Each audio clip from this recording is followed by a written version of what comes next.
નમસ્કાર મિત્રો, હું છું કોડીનારમાં. કોડીનાર કુદરતી સૌંદર્ય અને દરિયા કિનારાથી ભરપૂર છે. કોડીનારના ઘણા બધા ગામ દરિયા કિનારાને અડેલા છે. કોડીનારના દરિયા કિનારે જઈએ તો ત્યાં આપણને ભરપૂર કુદરતી સૌંદર્ય જોવા મળે છે. વિવિધ જાતના પક્ષીઓ અને રમણીય દરિયા કિનારો આપણને ખૂબ જ જોવો ગમે એવો છે. આજે હું એવા જ એક દરિયા કિનારે જઈ રહ્યો છું, જે છે વેલણ ગામનો દરિયા કિનારો. ત્યાં સોડવ બંધારો અને વેલણનો દરિયા કિનારો એ ખૂબ જ રમણીય સ્થળ છે. પક્ષીઓ જોવાનો જેમને શોખ હોય, શાંતિપ્રિય વાતાવરણમાં ફરવાનો શોખ હોય તેવા લોકો માટે આ અતિશય રમણીય સ્થળ છે. તો ચાલો જઈએ આપણે વેલણના દરિયા કિનારે.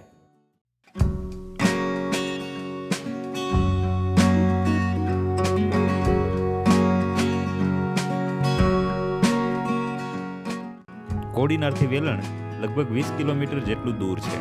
કોડીનારથી વેલણ જતા રસ્તામાં દેવળી, કડોદરા, માલસરમ અને કાજ ગામ આવે છે.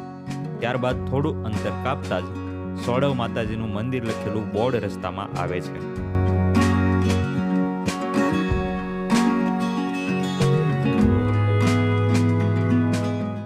મિત્રો, આપણે જ્યાં આગળ રસ્તેથી વળ્યા છીએ ત્યાં આગળ આમ સોડવ માતાનું મંદિર છે અને અહીંયા હું તમને જે નજારો બતાવવાનો છું, અદ્ભુત રમણીય નજારો.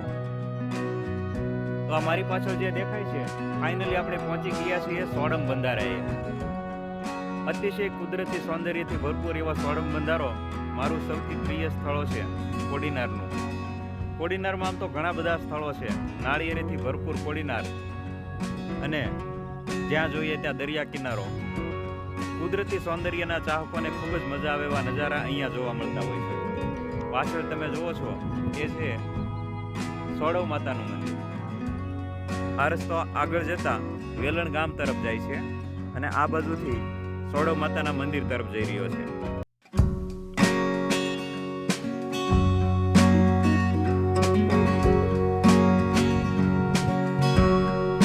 કોડીનારનું આ એવું સ્થળ છે જ્યાં વારંવાર મુલાકાત લેવાનું મન થાય.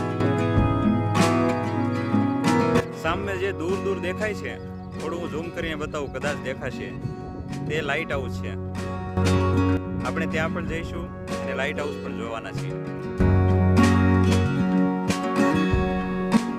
આમ તો શિયાળાની ઋતુમાં અહીં ઘણા બધા યાયાવર પક્ષીઓ આવે છે, જેના લીધે હરિયાળા અને રમણી એવા આ સ્થળની સુંદરતામાં વધારો થાય છે.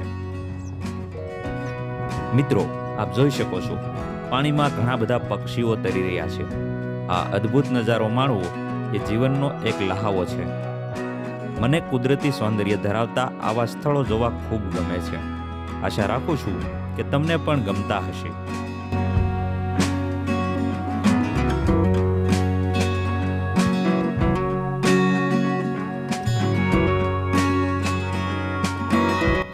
સોડમ બંધારો એ કોડીનારની આમ તો જોઈએ તો શાન છે. આવા સ્થળોની વિઝિટ જ્યારે આપણે લેતા હોય ત્યારે ખાસ ધ્યાન રાખવું જોઈએ. જ્યાં ત્યાં પ્લાસ્ટિક ફેંકવું જોઈએ નહીં. કુદરતી સૌંદર્ય જળવાઈ રહે તે માટે સ્વચ્છતા જાળવવી એ આપણી પ્રાથમિક નૈતિક જવાબદારી છે. આ જે સામું દેખાય છે તે સોડવ માતાનું મંદિર છે. સોડવ માતાના મંદિરની બાજુમાં જ આ સોડવ બંધારો. સોડમ બંધારો જોયા બાદ હવે આપણે સોડવ માતાના મંદિરના દર્શન કરીએ. કુદરતી સૌંદર્યની વચ્ચે આવેલું આ મંદિર સુંદર, સ્વચ્છ અને હરિયાળું છે. ધાર્મિક અને આસ્થાનું પ્રતીક સમાન આ મંદિર હિન્દુ મુસ્લિમ એકતાનું પ્રતીક પણ છે.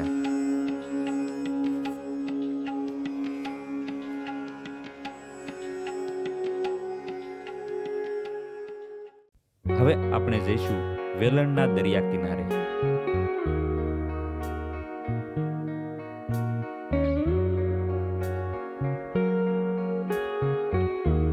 સોડવ માતાના મંદિરથી આગળ જતા જનનશાહ પીરની દરગાહ આવે છે.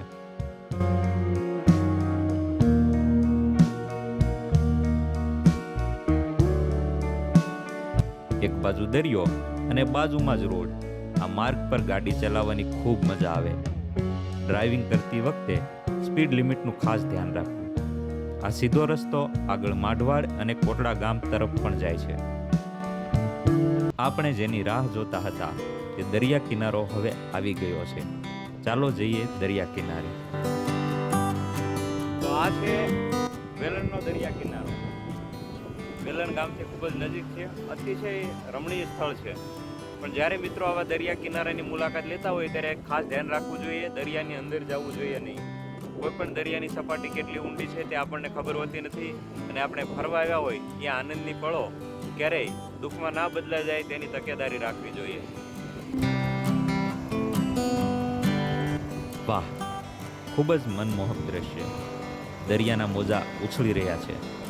દૂર દૂર જોતા જાણે દરિયો આકાશને અડતો હોય એવું લાગે. લાંબો અને સુંદર દરિયા કિનારો જોવો ખૂબ ગમે એવો છે.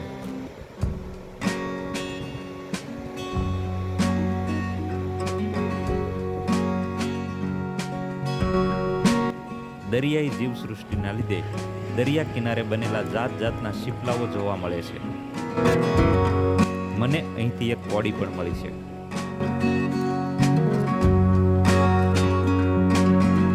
દરિયા કિનારાની સફર કર્યા બાદ હવે આપણે લાઇટ હાઉસ તરફ જઈએ.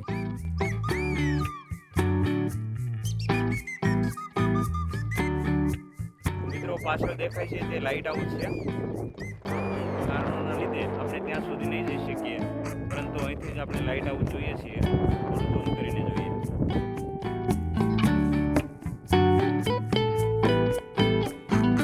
આ જે દેખાઈ રહ્યું છે તે લાઇટ હાઉસ છે. લાઇટ હાઉસની બાજુમાં જ સુંદર મજાનો જે આપણે હમણાં જ જોયો તો એ દરિયા કિનારો છે. અહીંયા રાત્રિના સમયે દરિયાઈ ખેડૂતોને દિશા મળી રહે તે માટે મોટી લાઇટ થતી હોય છે.